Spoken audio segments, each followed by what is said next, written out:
The AMSA is a comfortable, easily administered single-site injection that provides anesthesia for maxillary incisors, canines, premolars, and the related gingival tissues on the side of the injection without causing collateral anesthesia to the face and lips. Injection technique, AMSA, anterior middle superior alveolar nerve block. Before you begin, verify the STA system instrument is set to the STA mode. It's recommended that you use the 30-gauge half-inch bonded STA wand handpiece for this injection. Please note, it's critical to use the STA mode for this injection to ensure that a safe and controlled single flow rate is maintained throughout this injection. Delivering the anesthetic at a faster rate than the control flow rate can result in adverse tissue reactions and/or tissue damage. Make certain the aspiration feature is on, as an aspiration test may be performed during anesthetic delivery. The injection site for the AMSA is identified as a small area along an imaginary line which bisects the premolars and is midway between the free gingival margin and the mid-palatine suture. This landmark may vary somewhat depending upon the anatomy of the palatal vault of your patient. A more appropriate description of the point of needle insertion is a small area found to be bisecting the premolars at the junction of the horizontal and vertical components of the palate. Start by gently placing the bevel of the needle against the surface of the palate.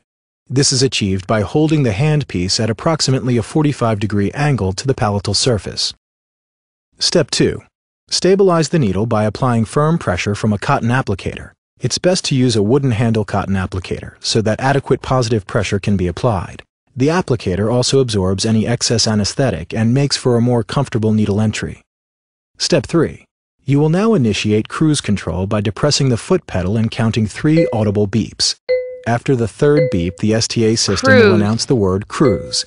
Upon hearing this announcement, remove your foot from the top of the foot control pedal. You will find that the STA system will continue to beep, indicating anesthetic solution is continuing to flow.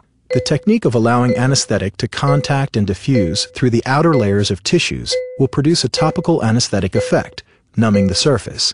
Do not allow the needle to puncture the tissue at this time. Continue to allow the needle to stay on the surface for another 5 beeps before initiating needle penetration. Step 4. Rotate the handpiece back and forth with a slight forward movement to allow a shallow puncturing of the tissue to a depth of 1 to 2 millimeters. Then stop forward movement to allow the STA system to continue to deposit anesthetic for an additional 4 to 5 beeps before any further penetration of the tissue. You have just performed what Milestone calls the pre-puncture technique. Step 5. Continue to very slowly penetrate the palatal tissue with a gentle back and forth rotational movement while simultaneously advancing another 1 to 2 millimeters before pausing once again. It should take anywhere between 10 to 12 seconds to reach bone, depending on the thickness of the palatal tissue. Step 6. Maintain the needle bevel against the surface of bone once you make contact. You should begin to notice distinct blanching of the palatal tissue as a pharmacological effect of the vasoconstrictor in the local anesthetic. This is normal. When you've delivered the required dosage, you can remove the needle. To avoid anesthetic solution spray back into your patient's mouth, perform the following. While the needle is still embedded in the patient's tissues, depress and release the foot control pedal. Count 3 beeps after releasing the foot control, and then totally remove needle from patient's mouth. Direct the needle away from patient, as a small amount of anesthetic solution may still be present. We will now show a clinical example of the AMSA injection being performed. Observe that the needle tip is applied to the surface of the palate. This is then followed by the placement of the cotton applicator to the needle tip. Firm pressure is applied with the cotton applicator. Once the needle is stabilized, the flow of anesthetic is begun by initiating the cruise control.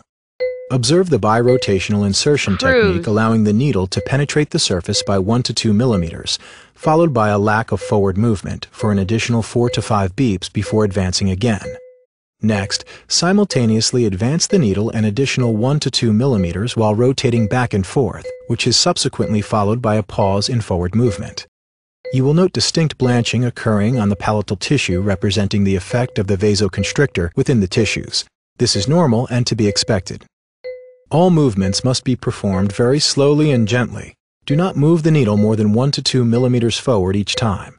Rapid movements are contraindicated. As the anesthetic solution is delivered, you will notice diffuse blanching of the tissue. Once the suggested volume of anesthetic solution is dispensed, the needle can be removed. Observe the needle removal technique. First, depress and release the foot control pedal. Count 3 beeps after releasing the foot control and then remove needle from patient's mouth. Note the lack of anesthetic sprayback upon needle removal. The needle is immediately directed away from the patient as a small amount of anesthetic solution may still be present. Distinct blanching will be noted throughout the palatal tissue on the side the injection was performed. It's the sole responsibility of each practitioner to identify, select, and administer the proper drug and volume for a given patient. The following information serves as a suggestion and is not meant as definitive guidelines for any specific patient. The suggested drug and volume for the AMSA injection is 2% lidocaine HCl 1 to 100,000 epinephrine. A drug volume of 3/4 to 1 cartridge is suggested when performing the AMSA injection. Untoward reactions have been reported when using 4% concentrated local anesthetics.